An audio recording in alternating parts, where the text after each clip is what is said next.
I'm here with Neil from CNF Precision talking about the new Citizen sliding head lathe he just bought. Hi Neil, tell me more about CNF Precision as a whole.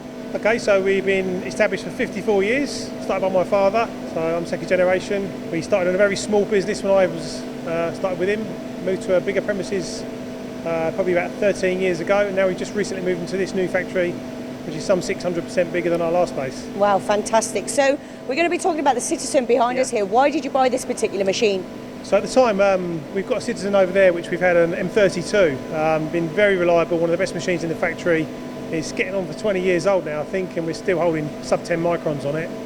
But the ventilator challenge happened, COVID hit, and the ventilator challenge happened. So we needed a machine which could do some parts for the ventilator challenge quickly. And here it is. So I ordered the machine on Tuesday, and it was delivered on Thursday and running by Friday. Wow, so I was just about to ask you actually how quick was the turnaround? Quick. So that was all within a week. So it was a fantastic service from them. Fantastic. It was to help out with the ventilator challenge. Yeah, oh that's brilliant, and especially with COVID, everything needs to be running as soon as possible. So how long is the guide bush? What's the diameter bar that you can get on there? This is an A20 LFV on it, so 20mm bar. Guide bush, let's take the guide bush out 25mm. So you were saying that you've got a Citizen that's over 20 years old. How good is your relationship with Citizen? For them, it's good in the fact that we don't have to call them. It never breaks down. I mean, that machine's 20 years old. We've had very little go wrong with it. What particular sort of application are you going to be producing on this machine?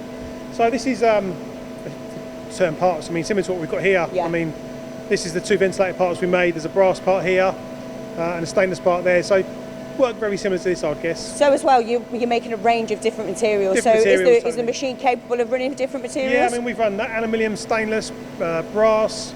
There's some nickel parts on there as well. So you've run some very complicated parts on there too. That's perfect. So it looks like a small machine. So is there more capacity for a bigger machine in here? We've got room to add more machines in, so I'm sure in the future the idea will be to add more machines. I was just about to say, would you invest in another? Yeah, definitely. I'll be Citizen all day long for me. We've got a relationship with them now. The machines have been good to us, and they're down the road. They're in Watford, so it's not too far from me. That's perfect. Yeah, first choice for me would be Citizen for sure.